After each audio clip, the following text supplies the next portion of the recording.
Good evening and welcome to EBTV's coverage of East Brunswick High School athletics. Tonight from Jade Oil Field, football against the Cougars of Montgomery Township High School. Hi, I'm Ken Saroka, along with Richie Whalen. And Richie, this wasn't supposed to be our first game of the season. We were supposed to do the Old Bridge game, but we have another first to talk about, and that is a first-year head coach for the Bears. Yeah, Andy's been waiting for a while. Andy Steinfeld, he has been an assistant coach for many years. I think they said about 25 years. He's getting his chance now. You know, would have been nice that first game against Old Bridge to get a win, because then they had a bye week. Got his first win against Monroe, and then kind of ran into a hot South Brunswick team whose offense is pretty good. So they had a tough one last week, looking to bounce back this week against North Hunterdon. All right, so we got an opponent here that we haven't talked about at all, I don't think, in the 20 years that I've been doing EBTV sports. You have how can you measure their success in their schedule versus us? I mean, they're 3-1, but is it a good 3-1 or a soft 3-1? It's tough. I was looking at their schedule. Like you said, it's tough to kind of compare conferences and teams they play. They beat Immaculata pretty good. They beat North Hunterdon last week. They lost to Cranford.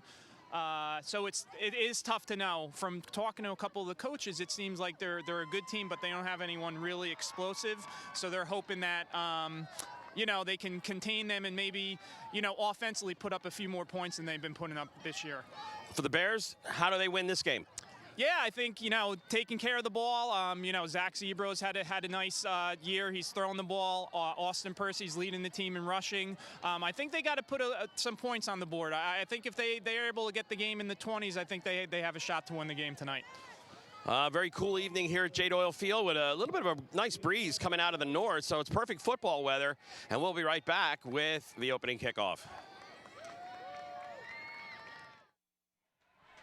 And we are back here for the opening kickoff, but first the coin toss. Referee Dennis Norris getting the captains at midfield. Bears wearing their home green uniforms, white numerals. The Cougars of Montgomery wearing white shirts with yellow numerals, and at least unlike the Colonial uniforms from years ago, these have some outline on it, which means we may actually be able to read the numbers. Exactly, yeah. We usually have the ref mic'd up. He didn't want to tonight, so we'll have to fill in some talking here. And we have the captains there for East Brunswick. That's number 67, Christian Richards, number 60, Carlos Tapia, and then number 79, Yusuf Gamel, which is good to see him out there. He was banged up last game. East Brunswick has a couple guys that were banged up last game, so Montgomery's deferring.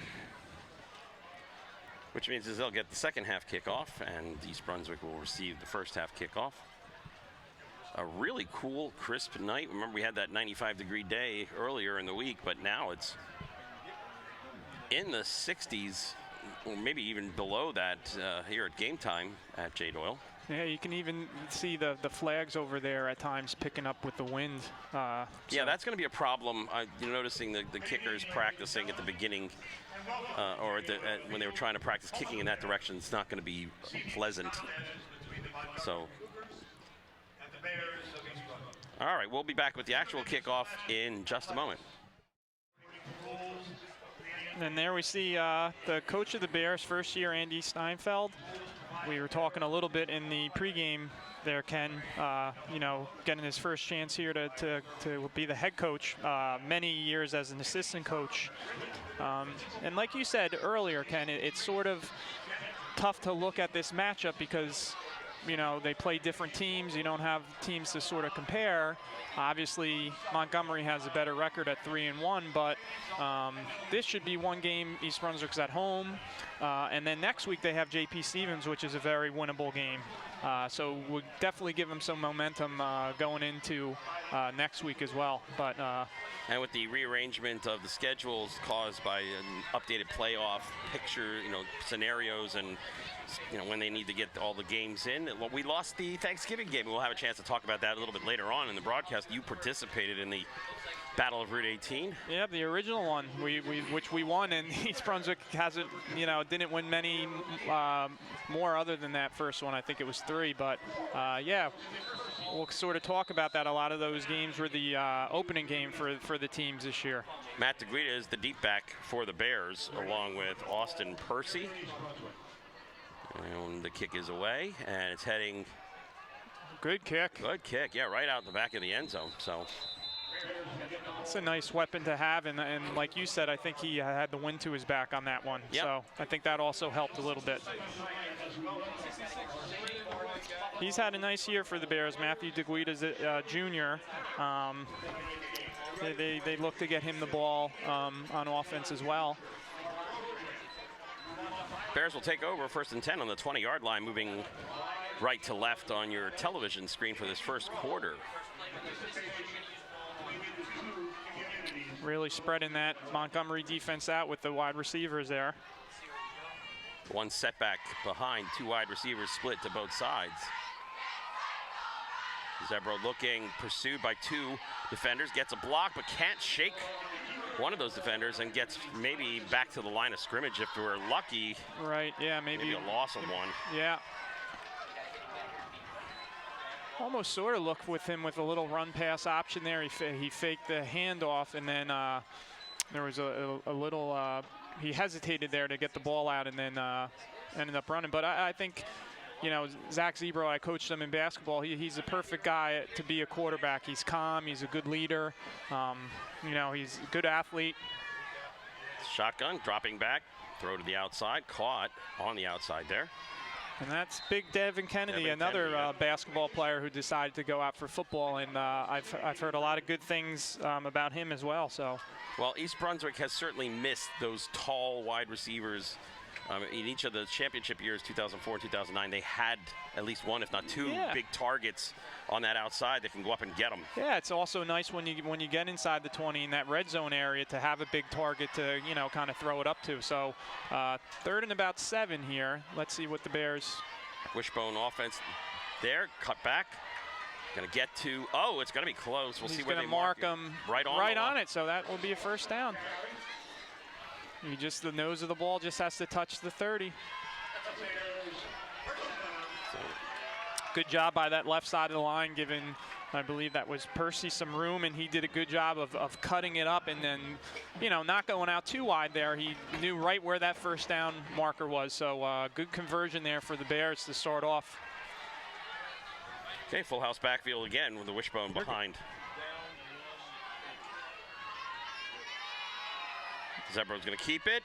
He's breaking through the secondary, gets the second line, gets out to about the 45 and is dropped there. Yeah, and he can do that. I'm looking at the stats here for this year so far. He's thrown the ball for 418 yards and he's run it for 162. So he has that dual threat where he does a nice job throwing the ball, but he can also tuck the ball and get some yards. Kennedy at the top of the screen, Wishbone behind, the interior handoff. No, he's going to keep her, but we see a flag on the play. Montgomery was really going after that ball there. East Brunswick make sure they secure it. Thrown in where we would think a holding penalty probably would be called, and that is the case here, a holding penalty against East Brunswick. Thrown right into the interior of the line where Zebra was trying to get through. So mark off 10 yards from the spot of the foul. So it'll bring up a 1st and 18 now for the Bears. Yeah, they on that last one, like you were saying, they have Kennedy split out there. It looks like he's going to have a size advantage on anyone, but you know, the safety's sort of shaded there. Little jet sweep here going around the outside. And making up the penalty yardage there is Austin Percy. No, I'm sorry. Yeah, that's Austin Percy. Yes. And as I said earlier in the pregame, he's leading the Bears with rushing. He's coming into the game 223 yards rushing with. That's a pretty good average. It is. You get 60, 70 yards average. You know, that's a good one. That's a good average for this. Yeah, over 7 yards a carry too, which is what you want to see. All right, Zebra rolling right, looking. He's going to throw it over the middle. Has his man just across the 45, and tackle at the 44. And that was number 21 for East Brunswick, I believe. Let me get the name Dylan Lugo. Okay. And you know, I like that play because they rolled zero to the right, and he's a righty. He really stopped. He looked like he was going to go downfield with it, and then checked it down to the underneath receiver. I thought he was going to try to just heave it. Yeah. Okay, wishbone backfield behind. He kept it. He kept it again. And the line's pushing forward. Maybe he gets a couple of yards there. Yeah, maybe 3 there.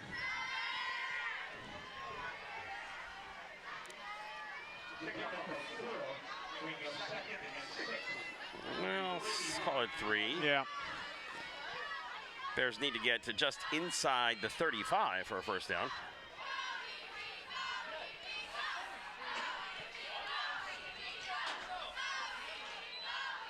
The pitch.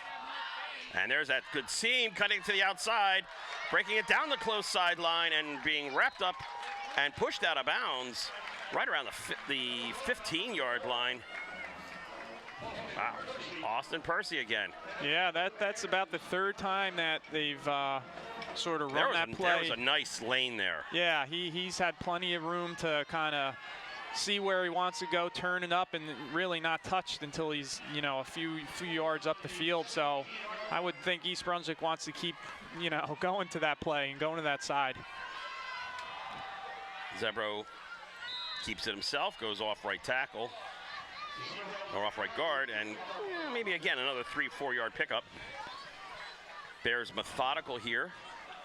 And I think this is the spot, you know, all teams, but especially East Brunswick, you get inside this 20-yard line, the field sort of shortens up a little bit, and you really have to execute here, you know, no penalties, and it's a little bit tougher to score here. So, you know, East Brunswick definitely wants to try to get 6 here if they can. And Percy's caught. Yeah, that dropped behind the line. Yep, they read that nicely. Try to run that counter again to Percy, and Montgomery was recognized that, and big loss there.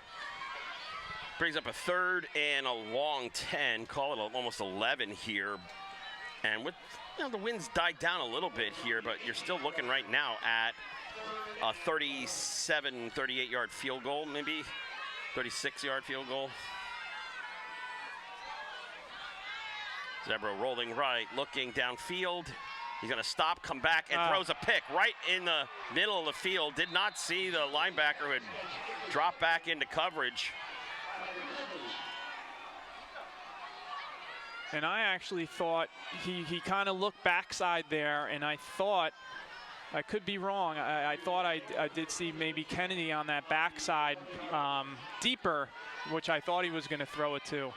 Well, it was almost the same kind of play like he completed before. He was looking downfield, then suddenly stopped, planted, and tried to go over the middle, and just did not see the. I mean, that wasn't even close. I mean, that was right in the gut. So, Bears turn it over, give it to Montgomery on the 12-yard line.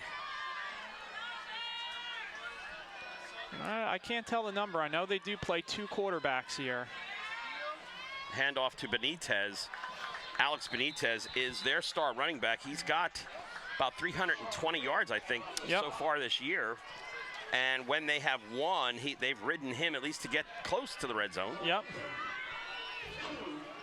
He's had 2 100-yard games so far this year. And I don't know if you can tell who that is, if that's number 5 behind center or 14, but I do know, talking to the coaches, that they do play 2 quarterbacks. So it's tough to tell with the yellow. 2nd and 11. Wide receiver screen. Bears wrapping up nicely, and for no gain there. Yeah, give Matthew DeGuido credit there, the cornerback. He had a little bit of a cushion on him and did exactly what you're supposed to do. He let the guy catch it in front of him and came right up and made a really nice tackle there. So East Brunswick's defense is looking good right now. They're sharp. They're moving to the ball. I know one thing that Coach Seinfeld said going into the season, he wants all 11 guys to be going after the ball. 2 wide receivers at the bottom of the screen. Bears show blitz, and then we get a false start or a defensive offside penalty, something before the play.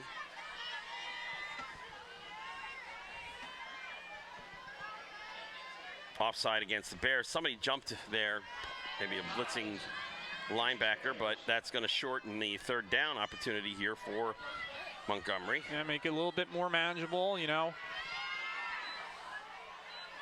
Gives you more play call options here. That looks like 5. Yeah, okay. We'll call him 5. Yeah. Rolling, popping it over the middle, completed pass right at the marker there, right at about the 24. Yep, we'll have it.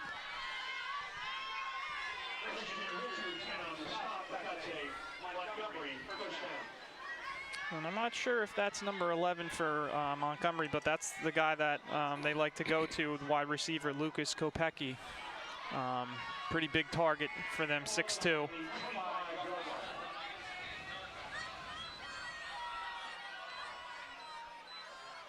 Oh, another. Yep, definitely movement there. A movement or an offside. Offside, yep.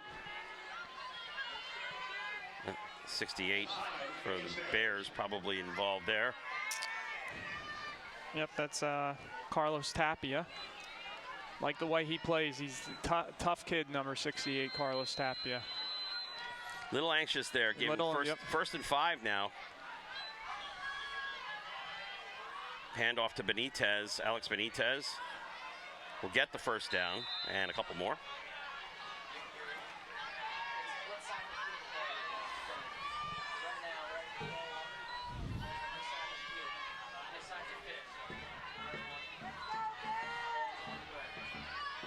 Quarter going pretty quick here. Only a little under 4 minutes left here.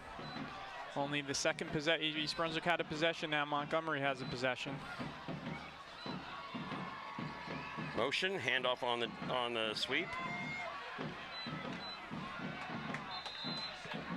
Carter McFadden, I believe, number 3. Is that? Yeah, and give number 41 for Montgomery there, Kevin O'Brien, a nice kick-out block to give him some room. So almost 9 on the play. So second and 1. Second and 1, ball on the 40, just outside the 45. So it's 1 called long 2. Trying to time the snap again, and that time they held back just enough. And if you're the Montgomery coach, you're going to tell your quarterback. Hard count, right? Hard count it. Yep. Get him to jump again. Yep, that was Yusuf Gamel, who's a big part of both offense and defensive line. Tapia was timing that blitz, but you're 100% right there in terms of mixing up the counts, giving that hard count, giving some long counts. Well, that's good scouting because they know that Benitez is going to get that ball, and they're in the backfield before anybody knows it. Third down and 7. Tapia Bears showing again, yep. blitz. Good job picking it up. Oh, I think he might just have it with that stretch. Yeah, looks like he got it with the stretch. Number 2 came up, Romeo Diaz, and just kind of got him by the ankles, but let him kind of get out of it and just stretch that ball out. No help. Right. No help to finish it off, so he was able to kind of squiggle away and get that extra half a yard or so. So 1:59 left to go in the first quarter, in a rapidly moving first quarter. Montgomery with their first possession of the day. Again, Bears showing that same blitz. Boom. Yep. And blowing up that play again. You think, again, the timing of it. Yeah, that was Tapia. That's about a 5-yard loss there, I'd say. And maybe that's just good forward scouting. They saw Benitez in the previous game or heard about how he just ran over people or ran around people, and that you had to get him early. Right. So you risk it. Well, yeah. You risk a coverage downfield, but. Yeah, I like the aggressiveness, though. So it's third down. Second down, excuse me. Pass to McFadden on the outside. And wrapped up nicely.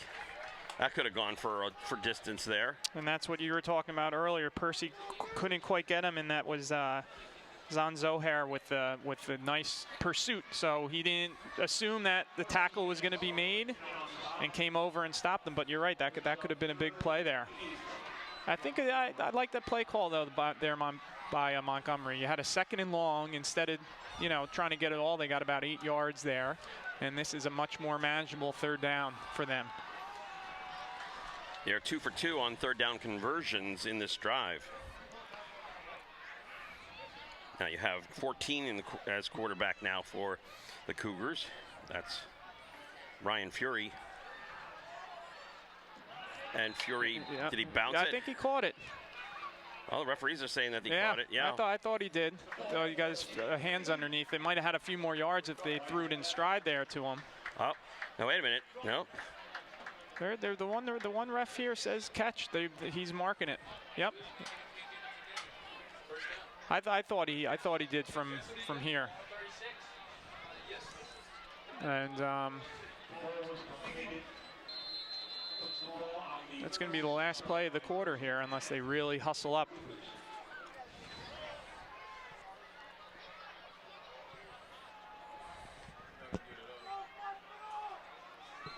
And that will be the last play, as the ball will be reset on the other 36-yard line. Our score at the end of the first quarter is no score between the Bears and the Cougars of Montgomery Township High School.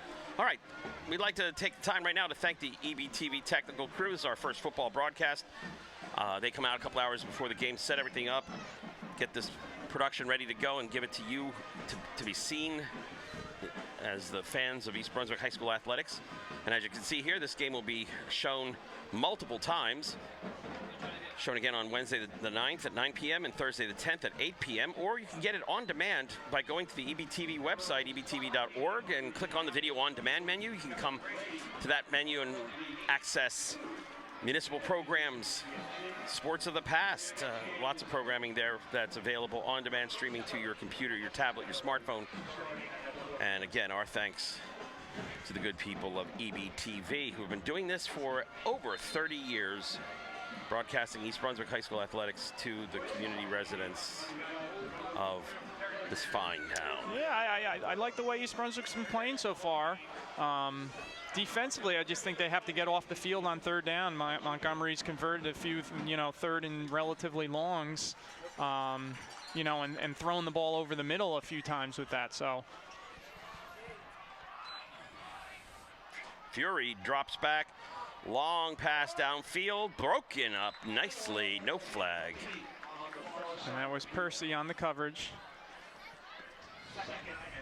And that's one of the things, maybe I didn't want to say it, the big play. Yeah. The Bears have been bitten over the last few years with the big play. And so we are. I like the play call, though. 1st down, not necessarily expecting it. Take a shot to, a receiver that you like, a matchup you like. You're showing blitz again. Little draw play there, but goes maybe a yard, 2 yards maybe, and it'll bring up another long 3rd down. Kind of blitzing there from the inside there if they kind of see that. I know, you either time it, or if the quarterback's able to audible that, maybe you toss away from that blitz or roll out away from that blitz a little bit. That draw kind of went in right into where the defense was for East Brunswick. Be interesting here to see if this is 4-down territory for Montgomery. Dropping back, looking to throw on the outside. Too much space. Yep. Good tackle, so he's going to be short about a yard. Well, this is 4-down territory because you're talking about a 46-yard field goal. Against the wind. And so this is a kind of no-brainer decision for Coach Zoran Milic.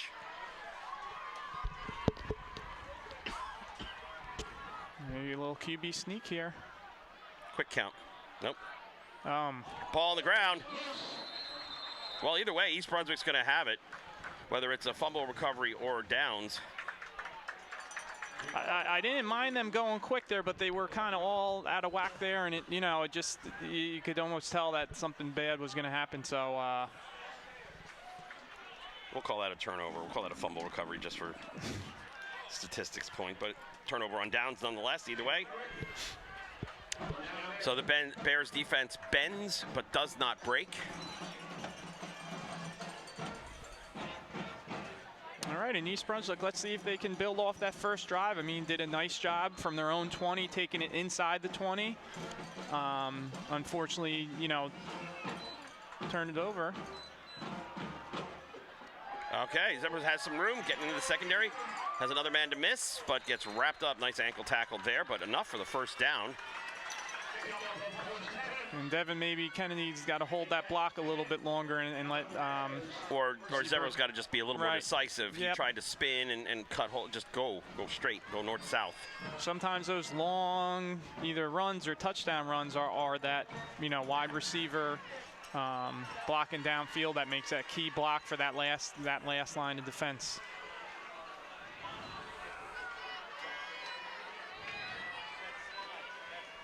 And going nowhere that time for maybe a 2-yard loss even, Zebro. So not much of a fake there, as we've already called 41 for Montgomery, Kevin O'Brien. He was right in the middle of that. Second down, they call it 10. They gave him the line of scrimmage back, so 2nd and 10. I'd like to see one time this half, you know, if Kennedy does have that single coverage with that height advantage and no safety to that side, I'd like to see them take a shot. There is no safety on that side now. High snap, Zebro brings it down. He's gonna drift, he's looking, and he gets creamed from behind. That had disaster written all over it. Yeah, I mean, you know, luckily for him, he, you know, held on to that ball. Sometimes those hits from the backside, you know, and you really, probably the guy from Montgomery probably wants to try to go after that ball. I mean, you hit him hard, but, you know, if you can get that ball out, that's even better. So. All right, Bears faced with a 3rd and long here. 1 for 2 so far in the game on 3rd down. Been rolling him out right a few times on 3rd down. Penalty flag on the field.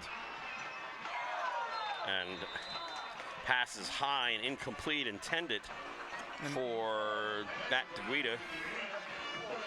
Take a look at what the penalty flag is. Their decline, and it was procedure penalty on the Bears. So that brings up a 4th down, and Bears will have to punt.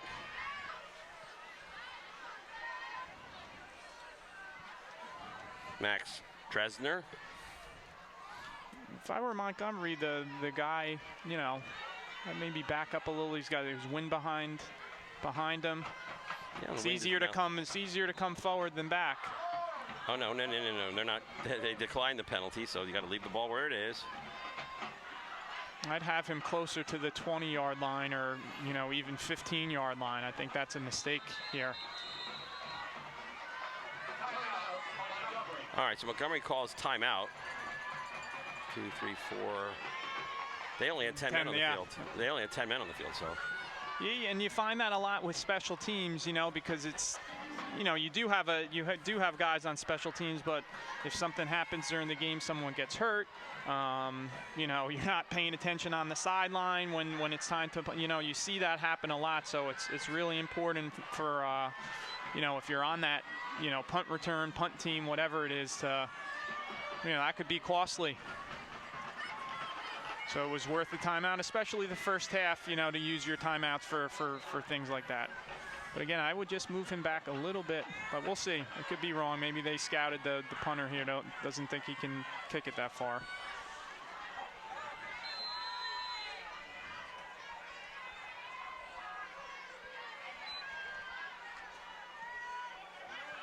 Nice high punt, right at the 25, right at the 20. So all he had to do was drift back a couple of yards. Yeah, it wasn't bad. That was probably right about the right spot for that.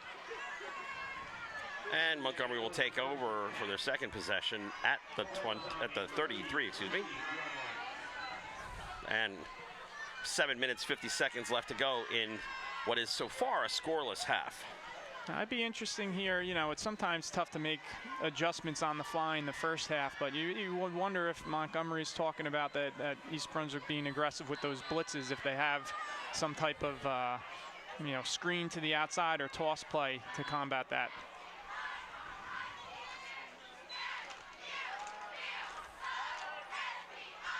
Tries the outside. Little rollout. That was number 5, Marco Linus. And he'll play some quarterback too. Yeah, one game, both quarterbacks had 2 touchdown passes. Yeah. Was it the last game or was it the game before that? Yeah. And Percy's busy on both sides of the ball for East Brunswick, running the ball a lot for them and coming up and making some tackles and passes defended in his cornerback position there. 2nd and 2. Here comes the blitz, rolling, finding a seam there, and getting back maybe to the original line of scrimmage. Nobody open downfield. Only had one really receiver down in the pattern, but it was way too far. Someone for East Brunswick not getting up on their knees. Thought he was going to get up slowly. We'll take a moment here while you notice that the East Brunswick cheerleaders with their pink pom-poms with the pink tape and ankle socks, socks for the Bears. It is Breast Cancer Awareness Month. So for the home games here at J. Doyle, the coaching staff wearing pink and cheerleaders and players also. Yeah, and it's a special night also, you know, with the cheerleaders. We have the St. Bart's Buffalo cheerleaders as well as the player and parents here at the game tonight. So they're helping the cheerleaders out as well. And we have all 3 cheerleading teams. We have our 9th grade team, the JV, and the varsity here too. So a beautiful night to do it. And it's great. I mean, you know, they come here. They're probably going to be here one day. You know, as the East Brunswick cheerleaders, and it's great that the girls can sort of, you know, show them what they do, and they get excited. This is a big stage for them. And then usually the flag football team will play at halftime, which is cool, playing on a big field like this under the lights with the crowd. So you want to do that with those programs, you know, and get the interest level and the excitement. So it's nice that they're doing that. And that's also a good sign for East Brunswick there, that number 67 for the Bears, that's Christian Richards, who's a captain, senior, is getting up and walking off on his own power. So big play here. 3rd and 1. Montgomery had a 4th and 1 earlier and kind of botched that. So let's see what they do. Well, you're going to go wide side. Look at the tight backfield there, so try to anticipate. A hard count here. Yep. Bears hold, and a handoff straight up the middle. And getting more than the 1 yard, probably closer to 8 on that play. I always think I'm a Redskins fan. I think it was a 4th and 1 Super Bowl in the 80s that the Redskins won against the Dolphins with Riggins. Yep. Where he sort of bounced it outside and rumbled, stumbled. Yeah, exactly. Wasn't graceful looking, Riggins, but he was. No. The man was not graceful. Right? He in a fit with some bit of alcohol consumed, walked up to the Supreme Court justice and said, "Lighten up, Sandy baby," to Sandra Day O'Connor. Quarterback keeper, draw play, breaks 2 tackles, comes to the outside, gets down the sideline, and makes it all the way down to the 35. That's Marco Lenas, who kept it and kept running with it. Got to make sure to wrap him up too on that tackle there at the end, just throwing the shoulder into him. Make sure that you get him down on the ground. Montgomery, you know, looks like in a little rhythm here right now. Bears look a little bit on their heels. I think up to this point, the defenses look pretty sharp, even though they, you know, that first drive, Montgomery, they couldn't get off the field till the ball was in their territory further. It just looks like they're a little bit on their heels here, maybe a little bit tired.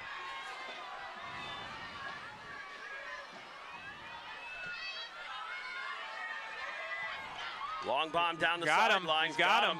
And he takes it and is going to dance in to the end zone. A 37-yard touchdown pass there to Lucas Kopecki. And that's the guy that they look to get the ball to.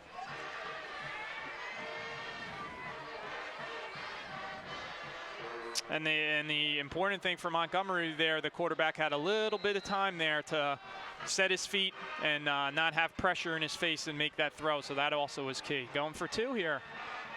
Yeah, a little trick play there.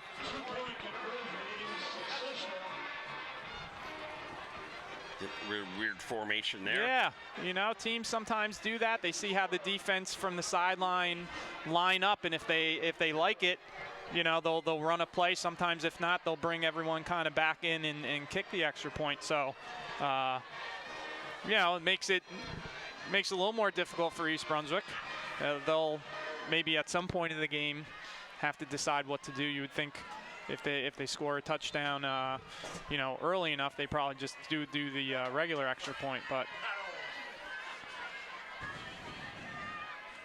yeah, it just looked to me, Ken, that last drive, Montgomery, kind of as they went, East Brunswick just was on their heels a little bit. I don't know if they were tired. They didn't give the ball to Benitez. If you're keying on Benitez and you're trying to jump the snap to get in the backfield, they didn't hand it to him. Yeah. Yeah. They didn't hand it to him. You know, the quarterback kept it. The quarterback threw it. There was another player who got a handoff. It wasn't what the Bears were expecting. And, you know, you bring more guys, then you have less guys in coverage, and you have some single coverage. And, you know, so if you do that and you don't get to the quarterback, sometimes, you know, big plays can happen. Well, whoever this kicker is, last time he put one into the end zone for a touchback. Still hit that good, but into the wind. Hold on to that ball. They're going after the ball. Pulled it out, but after the whistle was blown. Forward progress right at the 25-yard line. And the Bears will have 5 minutes and 10 seconds left to go in this first half to execute a drive and get into the end zone. Next week, the Bears are home again with the Hawks of J.P. Stevens coming down south from Edison. Yep.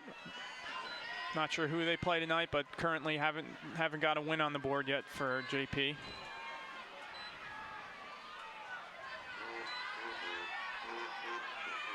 Zebro looking for that outside spot, but the wide receivers didn't get downfield, and so the DBs are just sitting there hugging the line, and a minimal gain, but at least something there. For gain of 4, second down and 6. Yeah, part of that, you know, having the receivers out there at running play is you're spreading the defense out. You're making, you know, the defense accountable for them, but, you know, you also want to maybe get down the field a little bit so you take them out of the play. Wishbone backfield. The pitch to Percy. Percy gets the first down and more, and will get across the 35, dropped at the 38. So that's a Bears first down. Couldn't quite get the number there. I don't know if it was the left tackle, if that was number 67 for the Bears, Richards or not, but someone on the edge there did a nice job of having the edge open for Percy there on that run.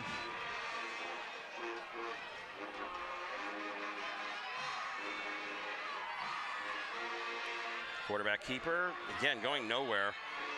Yeah, that might have been one maybe to give to the fullback. Yeah, there. I think the fullback had some room. They're cheating on it. They're anticipating the quarterback keeper, and they're not seeing anybody else get the ball on that inside handoff. Yeah, and you know, it is a read. You kind of see if there's a defender that's going for that ball carrier, pull it. That one I think maybe could have given to the fullback going through. Or pitch it wide, try something different, pitch it wide.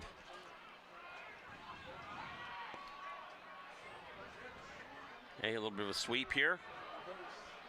Cutting it back inside, getting minimal gain, so it'll bring up a third down. Bears so far 1 for 3 on third down. Have now about 8. That was Noriano Smith, I think first carry for him, number 26. Give Montgomery some credit doing their job there. The cornerback on the left side made him have to cut it back inside, and then he had help. That's what you want to do there.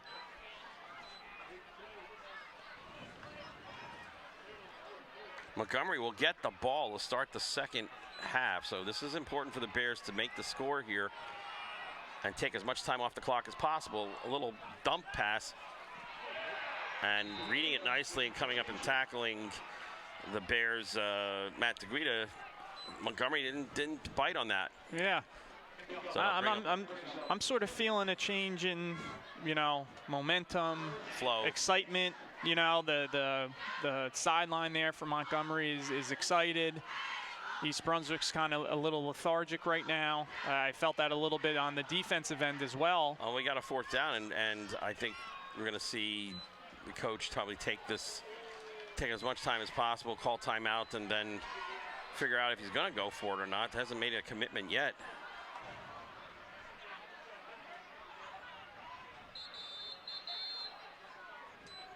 Now he's going to take the timeout. Let's go real quick while we have a minute. A lot of new staff here for East Brunswick, or guys that have also come back that have been gone for a little while. So Coach Steinfeld has Keith Lane, defensive coordinator. He was with the girls basketball a couple years left, came back. Now he's back with the football. Matt Pazinko, it's a famous name in East Brunswick. He's doing the offensive coordinator for the Bears. Alan Grossholz, Dan Pike, Kevin Hemmings, who was a nice player here, Nick Candelario, Delbin Espinil, Dave Hagan, and Pat Warner. So a lot of East Brunswick grads in that name there, in that coaching list. staff. So Dresner's on to punt. A little bit of a high snap to the side. Bit of an end over ender. Gonna have some room here. Good job by the Bears. Looks like number 3 got to him first, Derek Davis. Well, a minute 49, you cannot give up a score here and give up a score to start the second half. You're down 20. Yep, and I believe Montgomery's got 2 timeouts here, so especially in high school football and college football, minute 49, 2 timeouts, the clock stops. Obviously when the dead ball out of bounds, but also on first down. So this is plenty of time, but you're right. Let's see a little energy here by East Brunswick.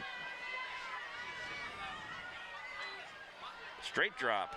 It's nice play call. Interior screen had a lot of. That's a great play call right there. Knowing East Brunswick could be aggressive, let them come upfield and a big play. And I believe Montgomery deferred, right? Yes, they get so that's the other thing. You get a score here that's really a little demoralizing. That middle's been wide open, Ken. Yep, and he found it just inside the 30. Ryan Fury's now throwing it downfield, getting the protection. Montgomery's moving the chains, and in 23 seconds, they've made up 40 yards. Yep. Ball now inside the 30. Plenty of time. I mean, the amount of time he has now, too. They're just, East Brunswick's just not getting to, they just look lethargic here. Whether they're, you know, a little disappointed, tired. This would be a good time for a timeout for East Brunswick. Even though you want that clock to run down, the ball's now inside the 5. And you know, that rush is not getting to the quarterback now. He's got a clean pocket. Middle of the field is wide open, which is an easier throw for the quarterback.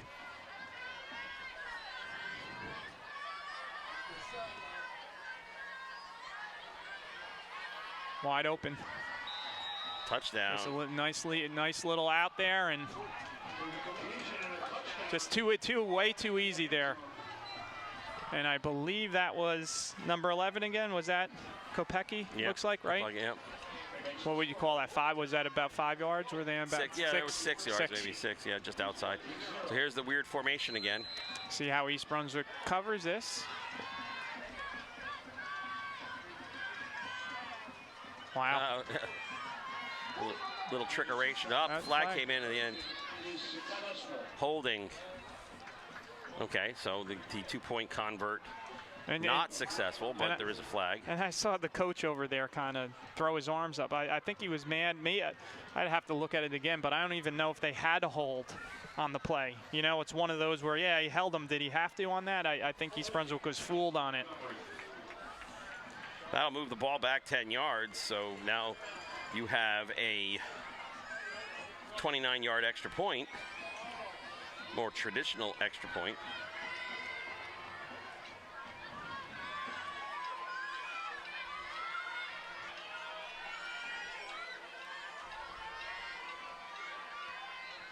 Looked like he hooked it maybe to the left. Nope. Yeah, you are correct. No good. PAT is no good.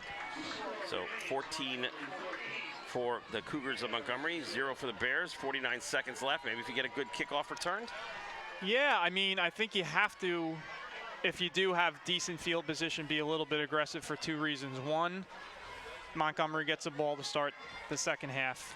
Number 2, you kind of look a little dead right now, you know. So you want to kind of jumpstart, but at the same time, I think you have to have a little bit of field position on this kickoff here to be, you know, aggressive. And that's one of the things with their kicker. Last time, even into the wind, he put it right at the goal line. Yeah. So, yeah, I mean.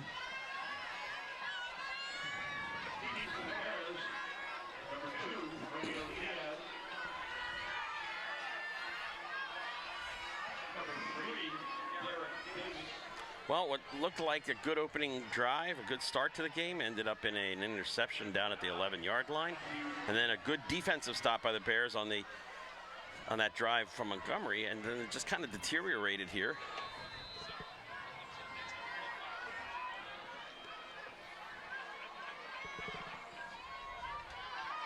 Another good kick.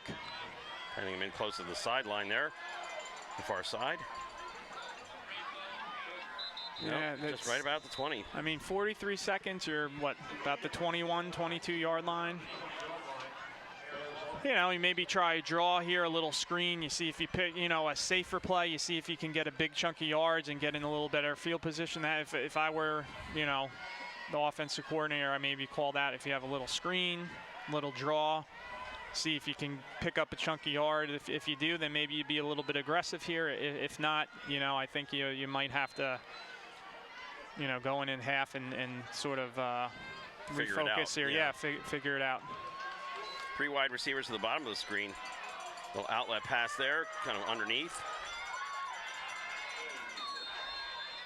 And getting tackled near that sideline. I don't know if he stepped out of bounds, but the clock will stop at least for the chains to move with 30 seconds left. Yeah, I think Montgomery's smart how they're playing that. Sort of a little bit of, you know, not total prevent defense, but they're letting the ball in front. They'll give up, you know, 11 yards there.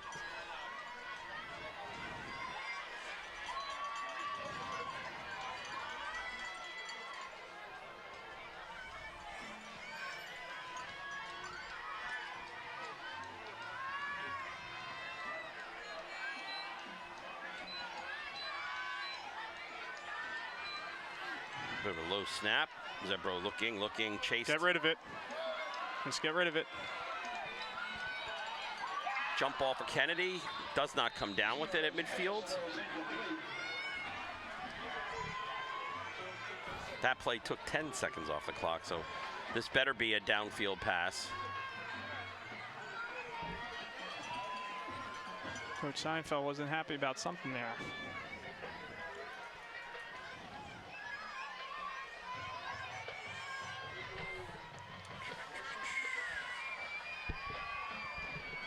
Now, so illegal motion. I guess in high school you let the play go on that. I thought that was a dead ball, right? If there was illegal, I don't know. You know what my problem is? With college and all the, I thought if there was an illegal motion that would be before the play. You would at the same time, right? Maybe, Wouldn't that be like the play dead? I don't.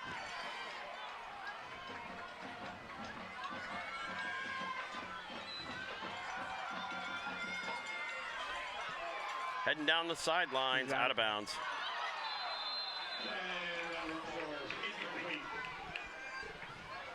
And that'll bring up a 3rd down.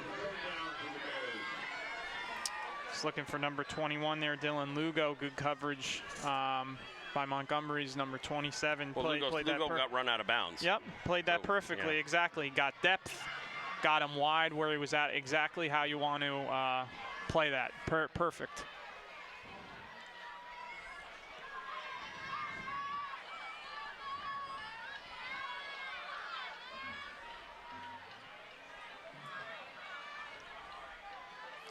Bears having difficulty on 3rd down. Montgomery's 4 for 5. Bears hold on to the ball. Yeah. Timeout maybe by Montgomery, make them punt. Or they might be happy just going into halftime, you know, with this lead. I think you make them punt. Nope.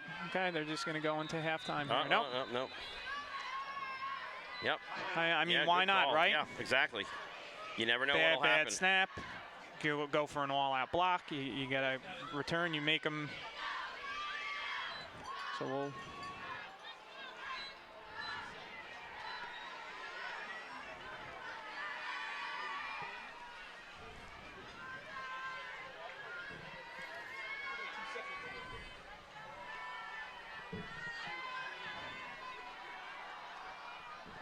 Saying 2 seconds on the clock. Yeah, he said 2. So they're going to put 2. The clock could run down, but they had called timeout with 2 seconds left.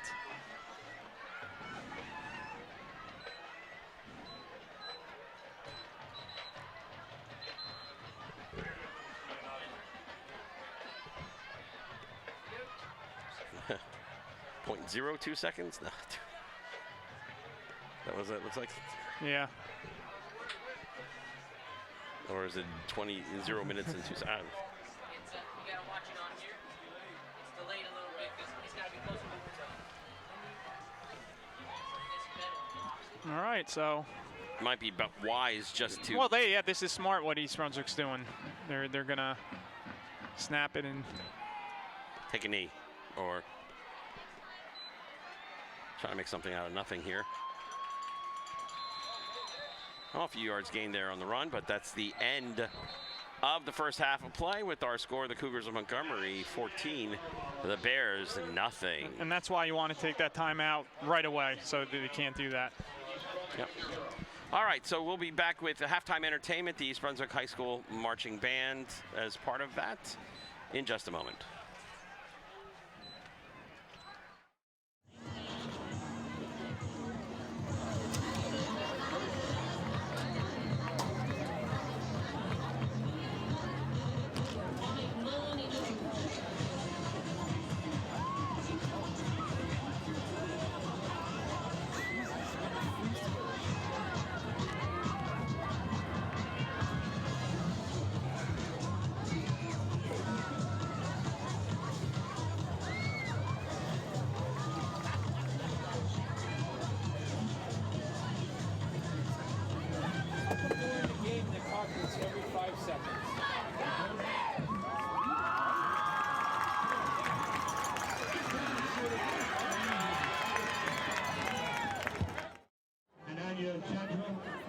Is the band ready?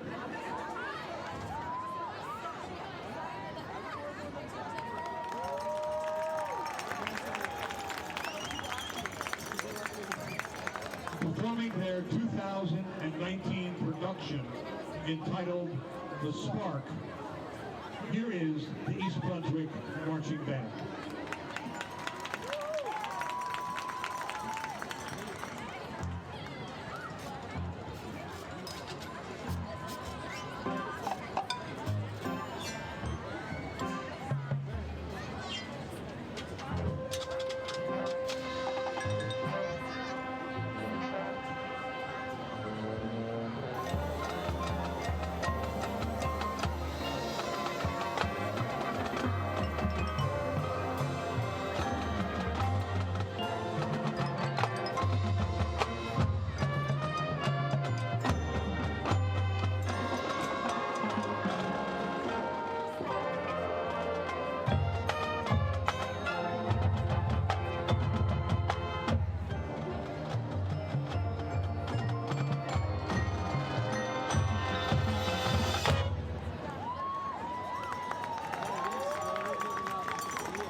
All right, so we're back here, Ken. 14-0 Montgomery.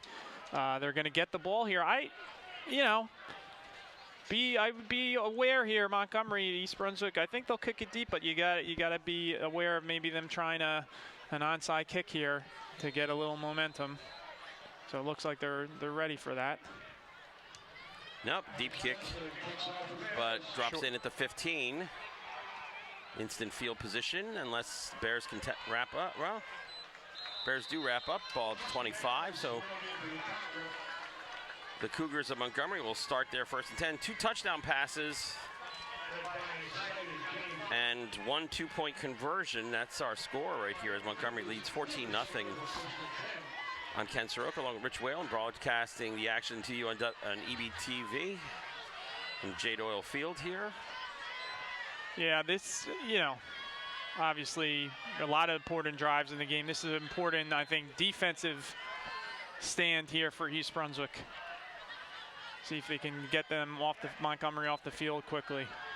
And they've kind of gotten away from what they were doing early on, and this is a screen pass, and watch as get about 40 yards on that particular play. And I have to give Montgomery credit there, coming out of the locker room, thinking East Brunswick's going to bring a little bit of pressure and running a nice screen there. Yeah, and that's what we were saying that they should do, that because East Brunswick was jumping the snap count and they were busting up plays in the backfield. Benitez, I think, has probably about, in the first half, maybe about 10 yards rushing. Yeah, give them credit. That's a great play call to come out, knowing East Brunswick's going to be aggressive probably. A little reverse here, which is another nice call. Lots of blocking downfield. Good seam there, and Benitez is going to, oh no, that's number 3. That's McFadden.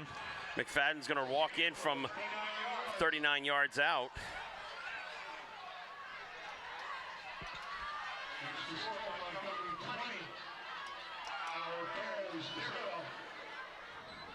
Well, good execution, Montgomery, good play call, and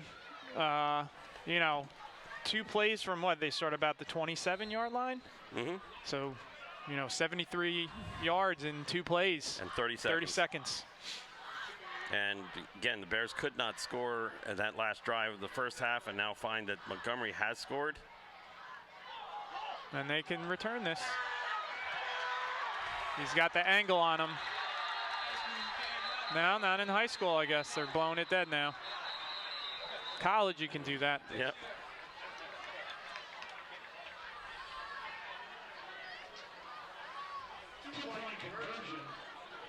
Well, I liked the first time they did it. I wasn't against it the second time, but you do that 3 times in a row, you're kind of okay, right? And you're kicking with the wind, so you have the advantage there. Why not, use that? Yeah, I mean.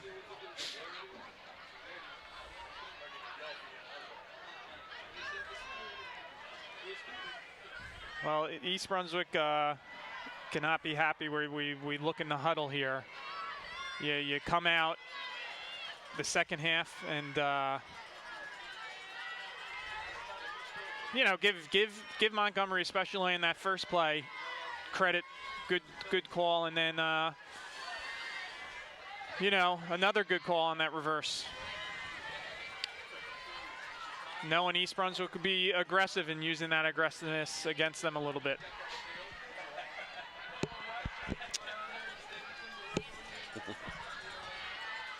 All right, let's see if the Bears can put something together on offense and get back into this game.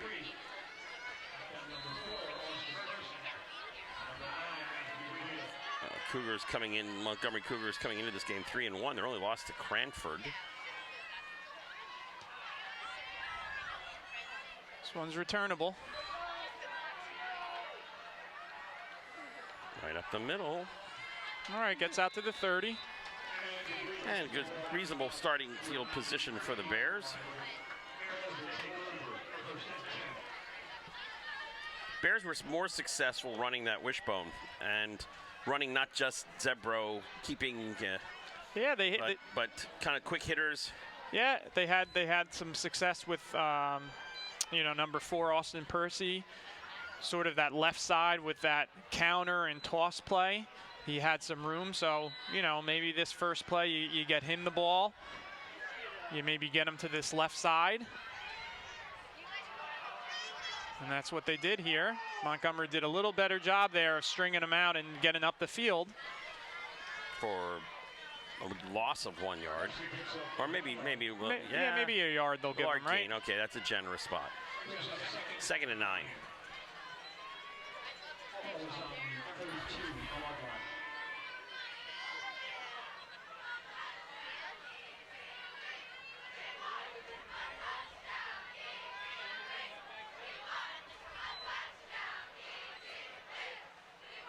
Rolling, right, rolling, stopping. Backside, 26. Just didn't have the time. Was for a little while there. Number 26 was open. Well, I don't backside. know. Backside, but he's running downfield. Exactly. He should, kind of find a spot, settle in, and come back and help his quarterback. Yeah, and there was no one by him for a while. The high school quarterbacks are not throwing 60-yard bombs downfield. And if they are, they're going to a pretty good college. Okay, 3rd and 9 for the Bears. Bears are 1 for 6 unofficially on 3rd down. Zebra rolling left this time. He's going to float it downfield. He got his foot in. You only need one. It's the right call. Yep. A second interception thrown. As that ball did kind of flutter away. I think Devin Kennedy was in the area. Yeah, that I talked about earlier. A lot of the plays where Zebro was rolling to his right, able to set his feet. That one, sailed on him a little bit. I think, he's trying to get it over the first line of defense and kind of place it in there and going to your left. That's a little bit of a tougher throw. And give number 3, Carter McFadden, some credit there. He did get in high school. You only need that 1 foot in for it to count as a catch. Straight drop, sideline out pattern, boom. A catch and a 12-yard gain and a 1st down. Just very, very comfortable now, Montgomery. Not a lot of pressure here on the quarterback. Quick release. Quick release. East Brunswick is playing a little bit of a cushion, so that's a somewhat easy throw.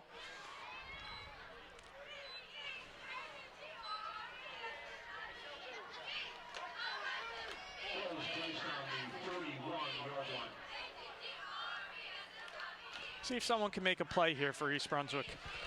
Well, turnover would be nice. Yeah. Long, deep Up pass. has him. He's got him. Ooh. Oh, just missed through the fingertips. Yeah, he was wide open on that. A pretty good throw. I mean, probably a ball that should be caught. Is it a nice catch? Yeah, it's a nice catch, but. Oh, 2nd and 10 now. Ball to 41.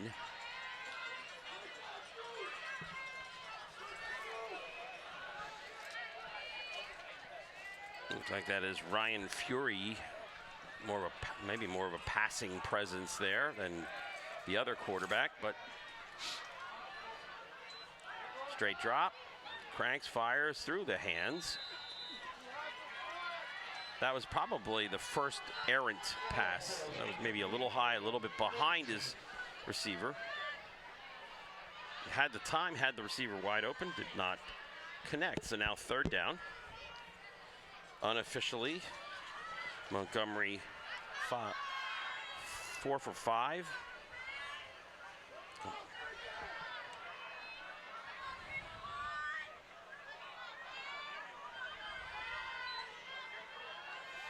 Now a little bit of pressure. Wide open. But he's in wide open around the middle.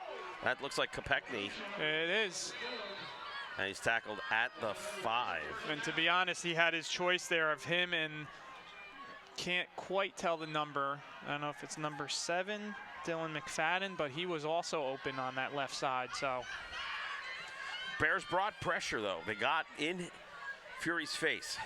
yeah, did a good job. Stayed in there and made a very accurate throw.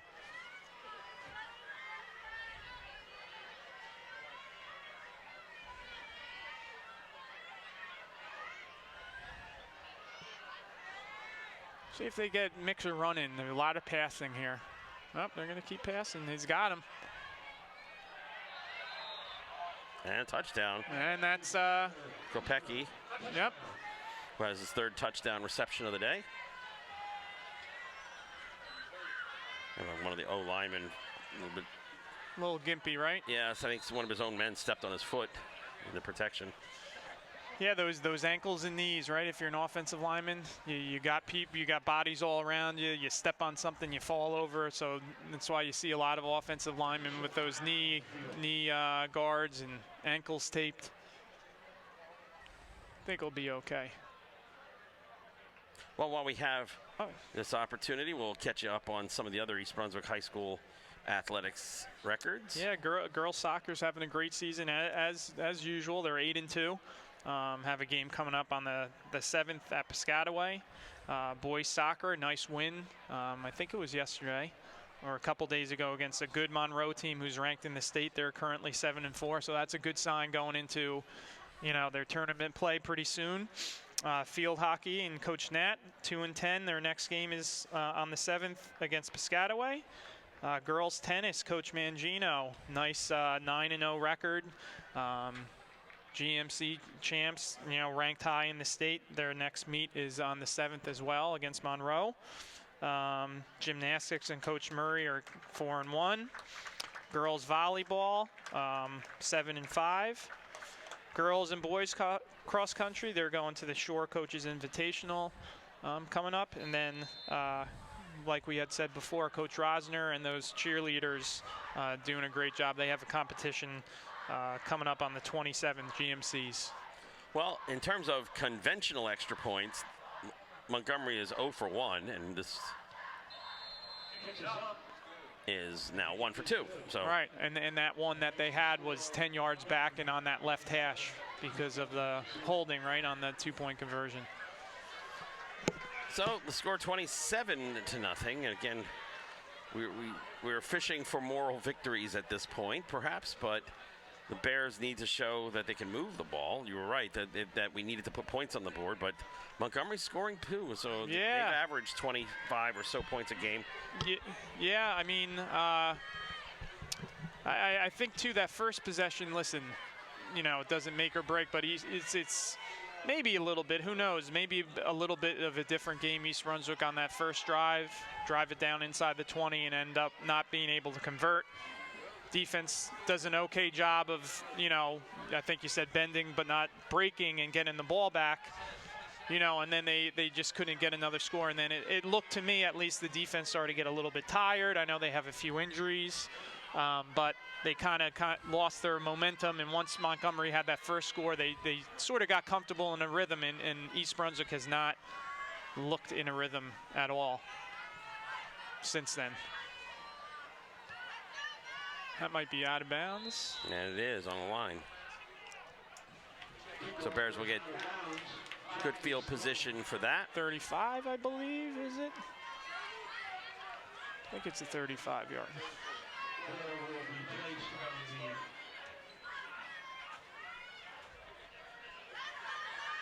You are correct, the 35.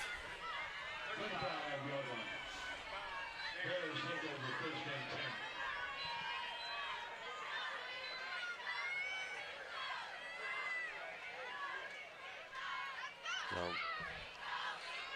let's see if Zach Zebro can get this Bears offense moving.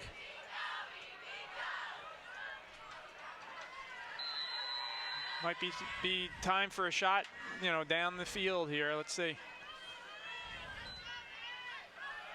Handoff off tackle there to, that's Noriano Smith.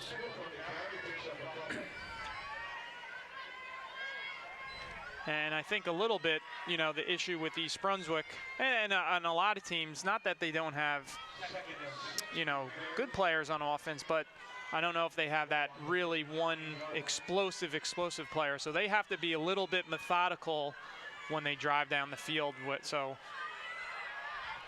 quarterback keeper. Zebro trying to cut it back outside. See where he gives them. Yeah, that's fortunate with that forward momentum, right? Because Yeah. it looked like he broke the tackle, tried to get more, so they're going to give him where that first point was. And which even is so, a little generous there too, 44-yard line. So what I'm saying is, even, you know, no team has, you know, 27-0 you're down, but even when East Brunswick got 8-0, when it was 14-0, that's a big score for them a little bit to try to overcome, because they're not that quick hitting offense. They have to get first downs and methodically kind of go down the field. Noriano Smith gets the call and takes it off right Late tackle. flag, really late flag. Sideline warning. I guess it's just the warning there. I think it's their first one. That's only the second. If I'm correct, that's only the second third down conversion for the Bears. And you know what? This Noriano Smith has a little. I like his how quick he is. He's got some good quickness there. If he give him a little bit of space there, it looks like he can make some things happen. And he is a sophomore only. Tucks it under, and they're going to take it out. Was looking for Kennedy on the outside. Probably had him, but probably not for a good gain. And two wide receivers down that end.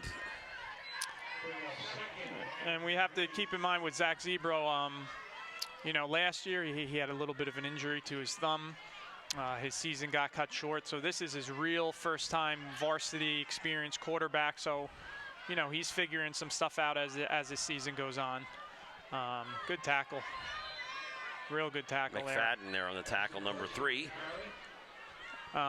He's gonna be fine, Zach, for this team. I like I said before, can coach him in basketball, and very calm, good leader, smart, tough, you know, good athlete, throws the ball well. He's going to figure it out for them this year, and he's had some good games, you know.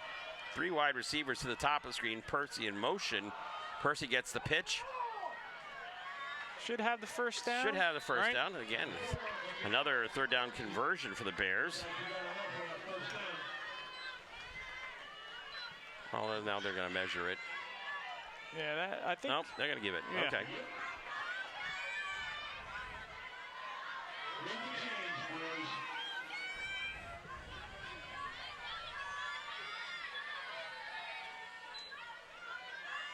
Do they measure that if it's a tie game?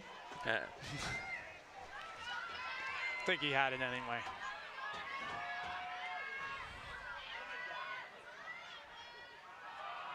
Inside handoff that time. Not much there, maybe 2, maybe 3. Stuffed at the 35. 5 minutes remaining, third quarter. Bears trail. I'm Ken Saroka along with Richie Whalen, broadcasting all the action to you from a chilly fall night at J. Doyle Field. Perfect football weather.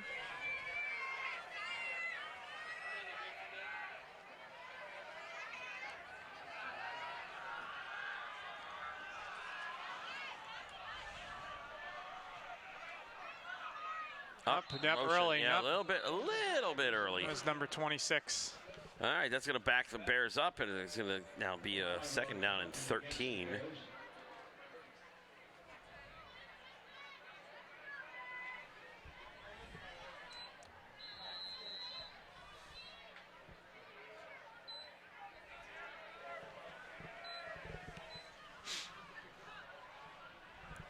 Rolling left again. This has gotten him in trouble before. Yeah, Yeah, tuck it under. And I had a pretty good view where I'm here looking downfield. There was really no separation, so good decision there by Zebro. And I think you said this earlier, Ken. sort of as he took some more time to scramble and buy some time. A lot of guys just kind of stayed there where you got to move with your quarterback, find an opening.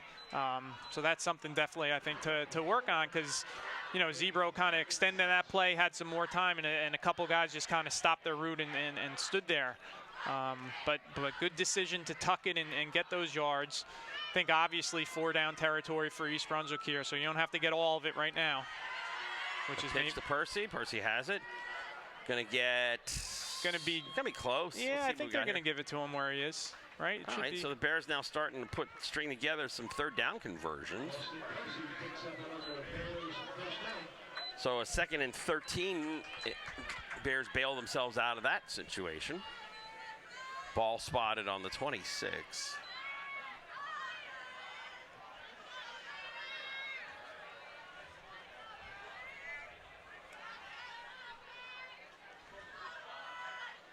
Stutter step, not much inside. When you have 8 or 9 guys tightly packed in there within 3 yards of the line of scrimmage, that keeper's not going to go anywhere, especially inside. 2nd down and 8.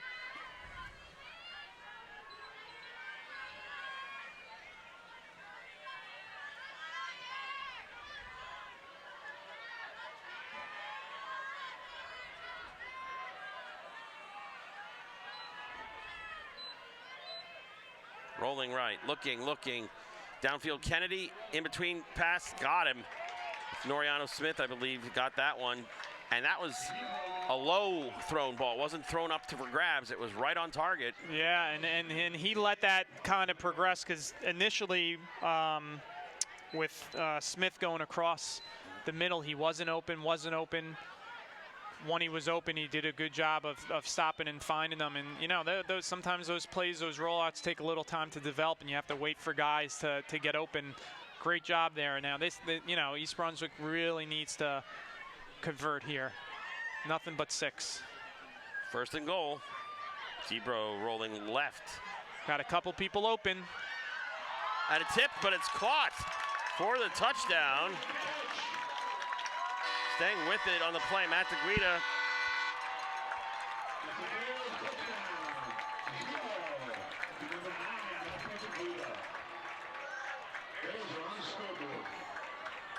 And had his choice of a couple guys there. All right, couple guys coming and make sure they have the right amount of guys here. Max Dressner will tee up the extra point. Good hold there, too, by DeGuida. A little bit of a high snap and was able to get it down on time. You go onside kick here, Ken? If you have a really good one, I would try it. Right? They're what moving do the you ball. have to? What do you have to lose? They're moving the ball on you anyway. So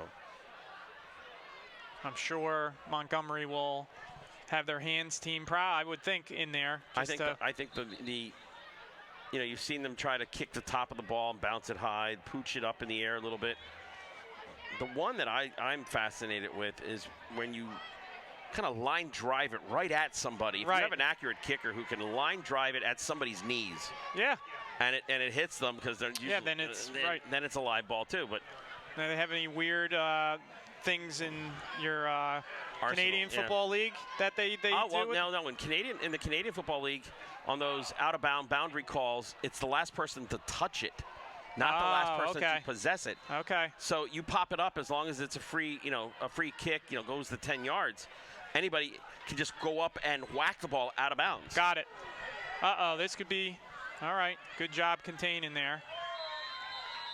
Yeah, because I don't watch too often. They have some funky, right? Would you say funky rules? Yeah, no fair catch.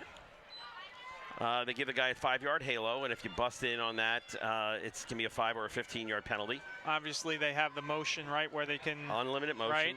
Yep. The goalpost on the front. On the front, right? Yep. Mm-hmm.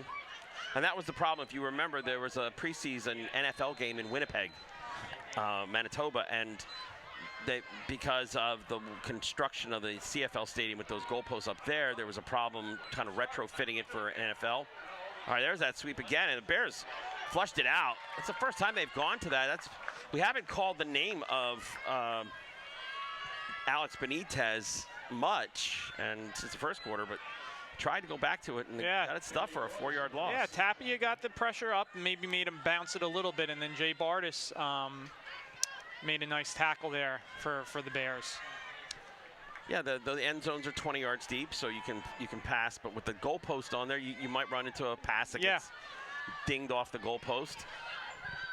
3 downs. It's faster, but some of the more weird rules, like rugby-style rules even, like an onside kick.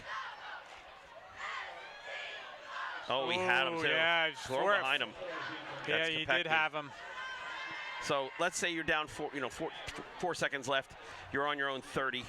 You pass the ball way downfield. Your wide receiver has it, but he's going to get tackled. He's not going to make it in. He turns and he can kick it downfield further. As long as somebody is onside, meaning that that you're not ahead of the ball, right? Somebody can come up behind him and run down and get it and go and. Now, how often does that happen? It happens once in a while. You'll see that happen. Or when the punter is back to punt, nobody's paying attention that there's a guy actually behind him. Yeah.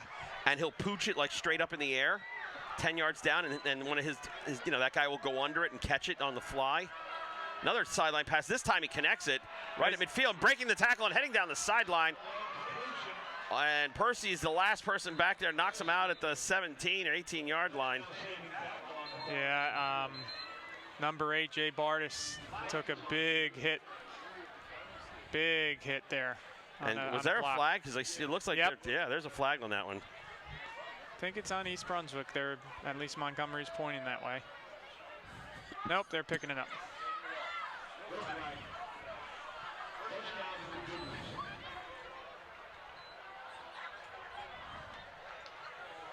Yeah, that's one of the weird rules. Another one is the single point if you don't run a kickoff out of the end zone. Right.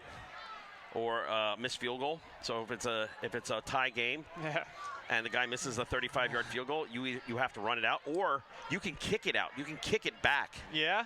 And there was a game in Toronto that I was actually watching. Oh, there's a wide receiver screen to Kopechny.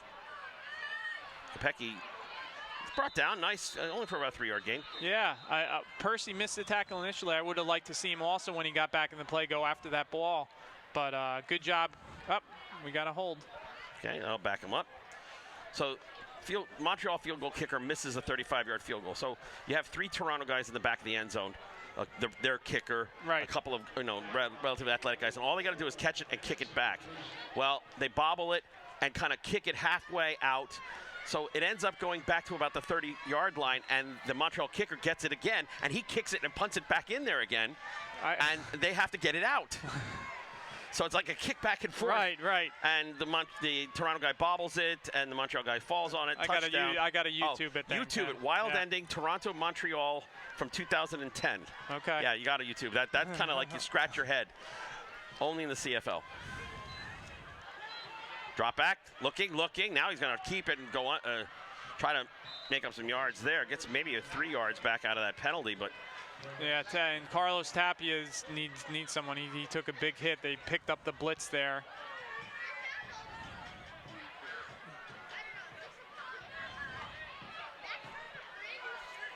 The clock will probably run out before we get to the next play. Yeah. So it'll be a second down, and not 68 like it's on the scoreboard, but a second down and about 18.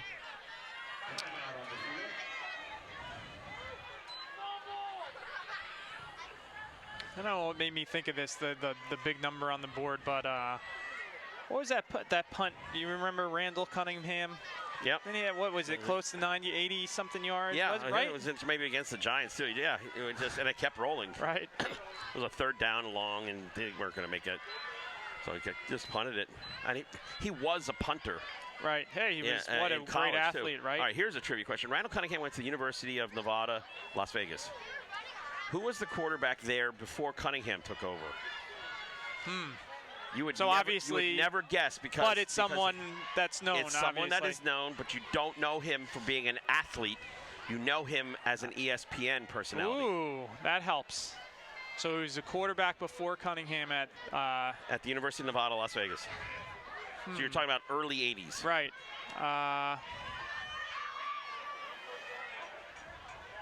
Well, I know what's his name was a quarterback, but he's, you know, the age doesn't work. So who could that be? So he's before Cunningham.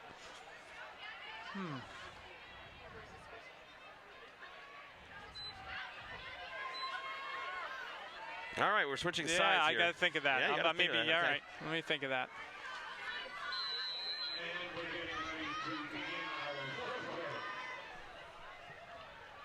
So 2nd and long here. Chucking deep. Broken up nicely. That was Lanez. So going back and forth here with the quarterbacks.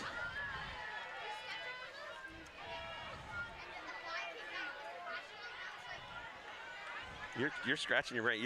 I know. I'm thinking. I gotta get it out of my mind for a minute so I can think about the game here. But and it's not Chris Berman. Right now. Or Bob Lee. It's got to be somebody who is reasonably athletic. You know. Right. Build. Yes. Right. And I have to think of the age too, which would make sense for before Cunningham, because Cunningham's probably in his 50s now. Yeah, early right? 50s. Early yeah. 52, 53. Yeah. So you're looking at somebody who'd be kind of 56, right. 57, 58. You know, high 50s. In real life. Oh, almost got there. Yep, did enough there to alter the throw. Yep, Romeo Diaz. So I don't know what you do here. Well, it's 4th down. Your ball is spotted right now on the 27-yard line. So it's a 45-yard field goal. We know that the kicker has a leg, but it's also, you know, well, the winds died down here, so yeah, it's funny that's not a problem. Because the kicker. I think was trying to get him to try to do a kick there, but yeah. All right, so this is the second 4th down attempt here. Bears stopped. I would have that safety over on that right side too. But they're bringing the house. Rolling, and chucking deep. Touchdown. Yep, came down with it. Yeah. Jump ball, and that's a size mismatch. I can't see from that who's. Yeah, that was number there. 4. That was Percy, and what gave the receiver, and I think was that I don't know. again? I don't know. I can't see. He's walking off the sideline there, but you know what? He did a good job of it. You know, we obviously don't have the replay here. He got his body in front of him, you know, so he had to go through him to get the ball, and you know, had a little bit of a height advantage. Used his body perfectly there. All right, so the swinging gate 2-point formation here. Got him.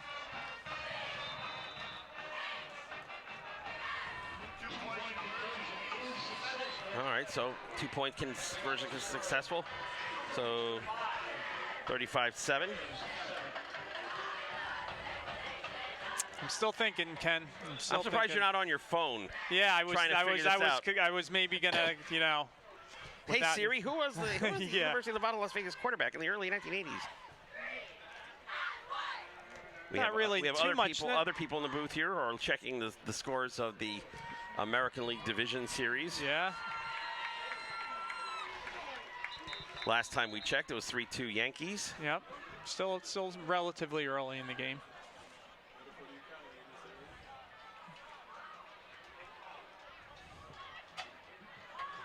So you want to give up?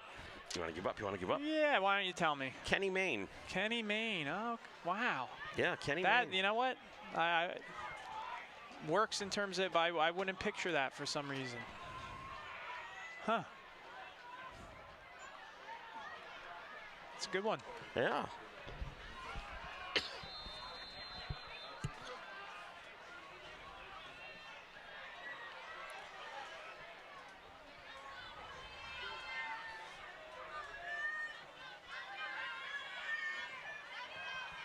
And a booming kickoff going to drop in at about the 8.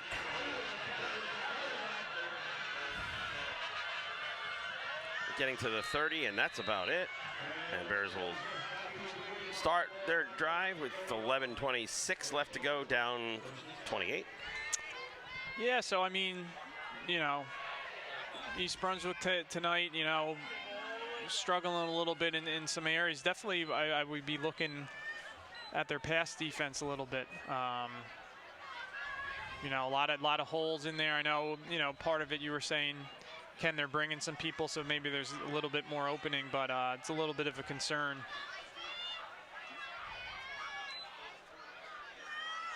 Noriano Smith. And that's the kind of difference we didn't see in the first half. We saw Percy around the end, and Zebro trying to do the quarterback keepers. But now we have a new player here, a new pace, perhaps, yeah, to exploit maybe for future games.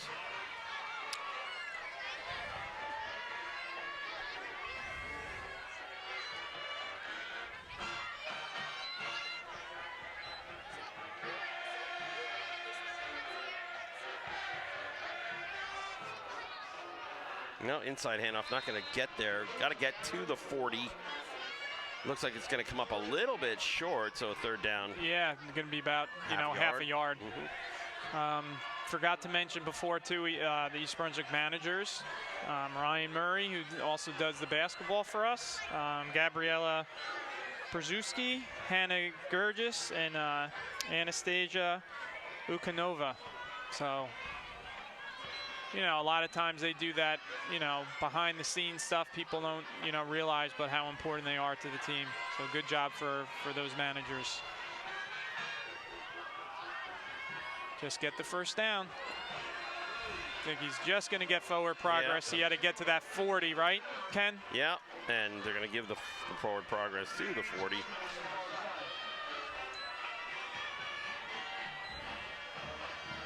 I know the big news, or the big game in the county this week, was the Piscataway New Brunswick. You know, New Brunswick had a, New Brunswick had a good win against Piscataway the other day. Piscataway, St. Joe's, I think we're playing for the first time, and that might be tomorrow. In what, the soccer or football? In football. They have football, you know, now? Oh. They do, yeah. A loss of 10 on the play at least. And New Brunswick, you know, New Brunswick is having a good year in football.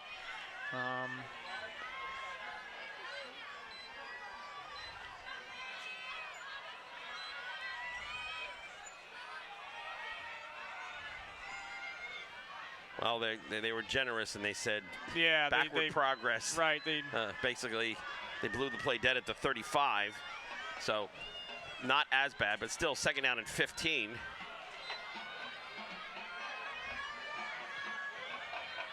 Percy in motion. Little stump screen. Yeah, better fall on it because you never know. Yep, you got to be careful with those.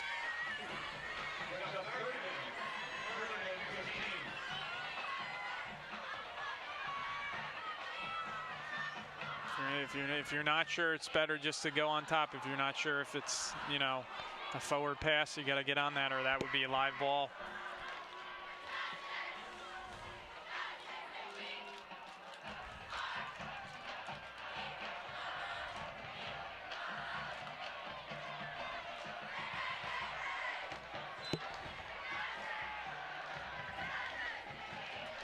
Holding penalty there. Passes wide for Smith. So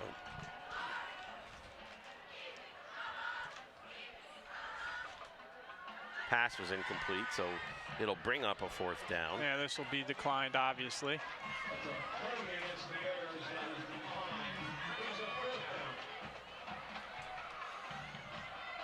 So the punt team comes on with 8:34 left. And the rapid pace of the first half has been slowed significantly in the second.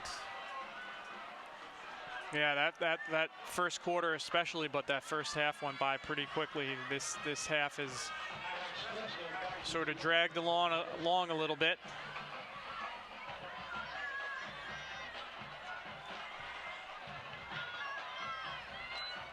High snap, gets it away. Returnable ball there.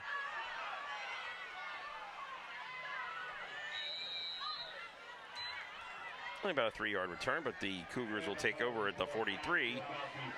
1st and 10. All right, well, we got a minute. This game will be rebroadcast a couple times here. It will also be available at the EBTV website on demand at ebtv.org.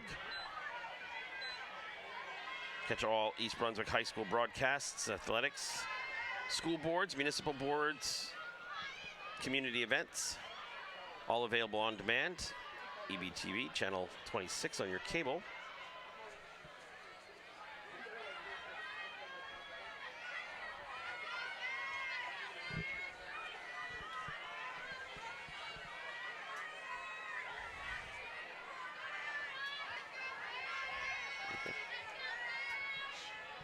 "35 years of East Brunswick EBT." The earliest I've seen a game. There's been TV yeah. for that long? Yeah, really. No, I grew up BC. I grew up at the time BC, before cable. You had to get an antenna on your roof. And since I live north of the Philly suburbs, I can tilt that antenna and get the New York stations clearly. I could watch Mets games on Channel 9. There you go. Yep. Yeah, for a while, right? 2, 4, 5, 7, 9, 11, 13, right? And twisting the dial. Yeah, and you know, the Philly stations were 3, 6, 10, right. 12.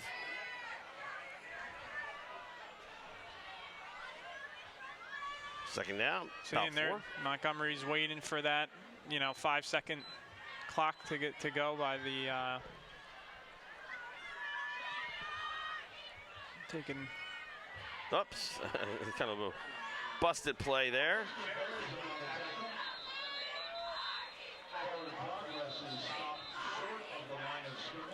Gonna be dropped for a loss, so. Yeah, got some new guys in here, Montgomery.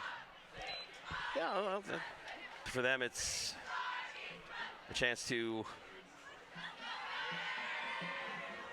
empty the bench. Yeah. So we have number 14, the quarterback there, Fury. Yeah, I'm noticing. Kopecki's still there. Yep, noticed a couple of linemen look a little bit new.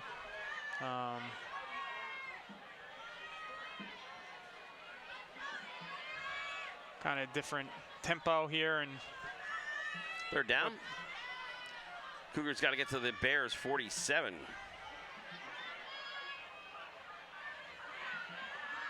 There goes that hard count. No, Bears got back. And that's a delay game.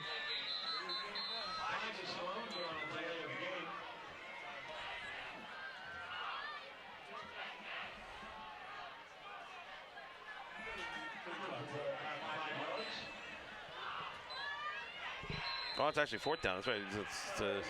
Don't think the chain gang had the right down on the paddle there. Yeah. So, yeah, it was 4th down. I thought it was 3rd. Yeah, okay. Now the scoreboard indicates 3rd. All right. Yeah, I was pretty sure it was 3rd down. All right. It is 3rd down.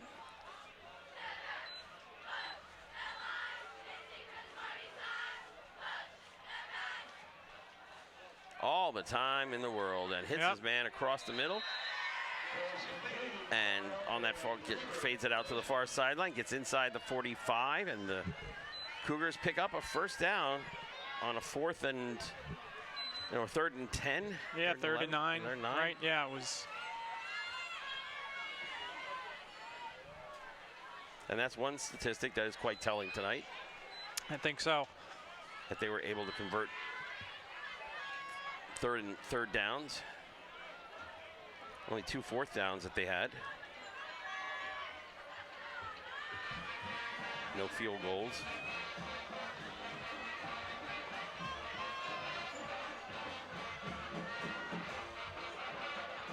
Handoff.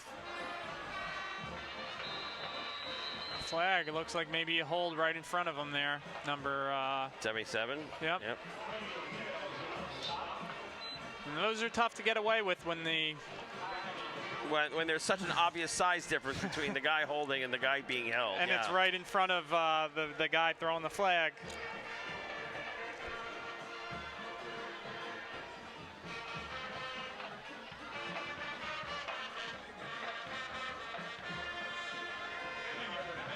Ten-yard penalty marks the ball back at the Cougar 42-yard line. 1st and 20.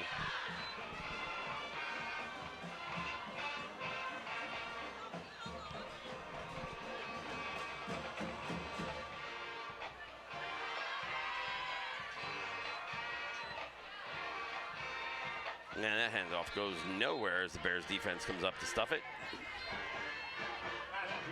That was Matthew Diaz, number 53, was the first guy to make contact and bring him down. A couple other Bears helped out on the tackle.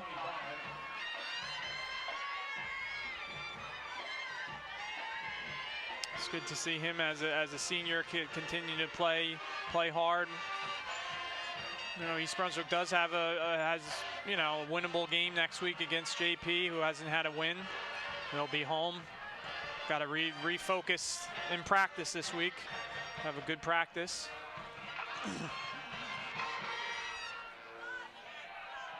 Boom. And that's what the Bears were doing in the first quarter. Yep. And that was number 68, Carlos Tapia. And Tapia was a large part of that, including also occasionally getting flagged for an offside for jumping the signal count a little too quickly. 3rd and what here?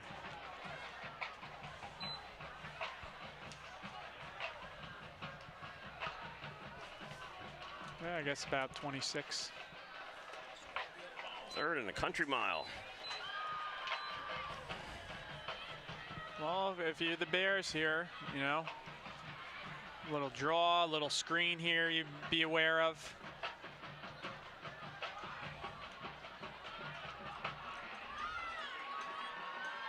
Protection holds. Oh, my Floats it down, goodness. right down the middle and has it. And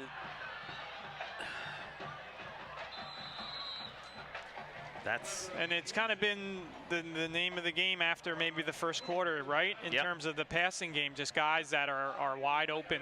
Running right down the seam. Yeah. And that wasn't a tricky pattern or anything. It was wide open, and they just floated it down there, and he caught it in stride and took it down for about a 40-yard gain.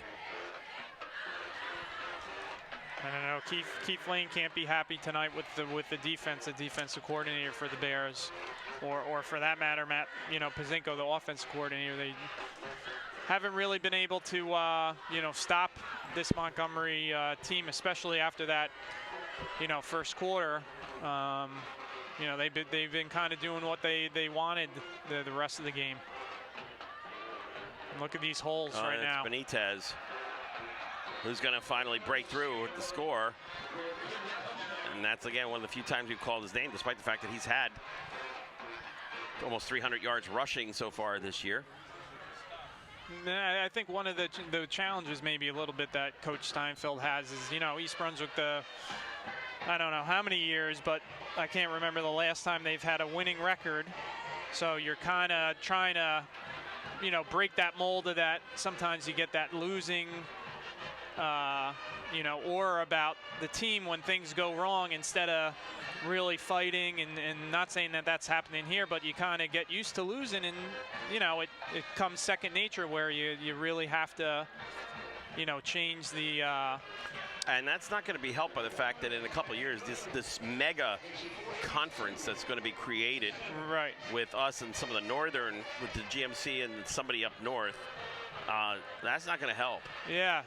If the quality of competition that we're used to, the Piscataways, the South Brunswicks, the Sayrvilles, right, and then we're going to be bumping heads against people from Hunterdon County or Morris County that are just as good or better. Yeah, I mean, just for the sake of somehow having a better alignment for the playoffs.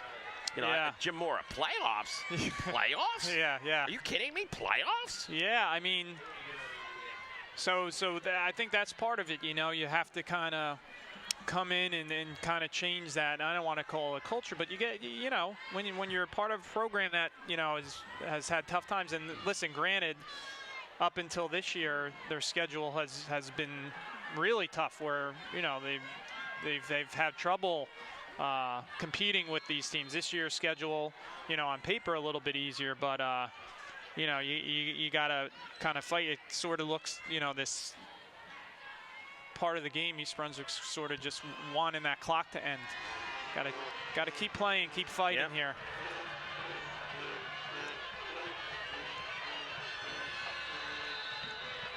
And with about 2.5 minutes left to go, Bears will take over just outside their 30-yard line, 1st and 10. Yeah, next week here at J. Doyle, JP Stevens will be broadcasting that to you. And then another home game on the 25th. I can't do that game. And you're not going to be here next week. No, I won't be here next week. But, well, they definitely won't be looking ahead or looking past JP Stevens after this week. I'm sure it's going to be a lot of learning. Listen, there's a lot to be learned in terms of, you know, the tape from this game. You know, you want to, as a player, evaluate yourself. Obviously, evaluate things with the team. I think one thing moving forward for East Brunswick, obviously they were a little bit exposed tonight in the passing game. You know, their passing defense. And then also maybe, you know, a couple turnovers today on the offensive end. Just didn't look sharp after the first. I thought the first quarter they played. Yeah, that ill-advised pass across the middle where Zebro did not see the guy just sitting on the pattern, and you know, at the 11-yard line it was. So that, talk about a 14-point swing. You know, you don't get 7, and then you give it right back to them. Although they didn't get 7 right away, they still, you know, you flip the field on it. And yeah, I mean, and, you know, when you're having trouble scoring, things sort of get magnified a little bit. That's number 11, Gianfranco DeGuida. So he's getting some experience here, which is good. He's only a sophomore. Oh, gets about 8, maybe. Closer. Yeah, they're going to give him the first down. So move the chains. That'll stop it. Actually, the clock does run now with the 35-point lead. So one more play probably.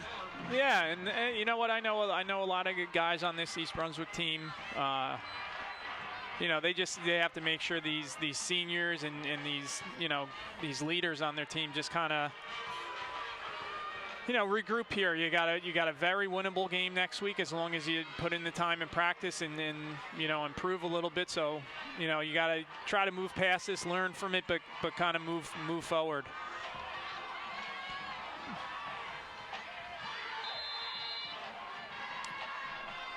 You know, 23 seconds, ball out of bounds though. So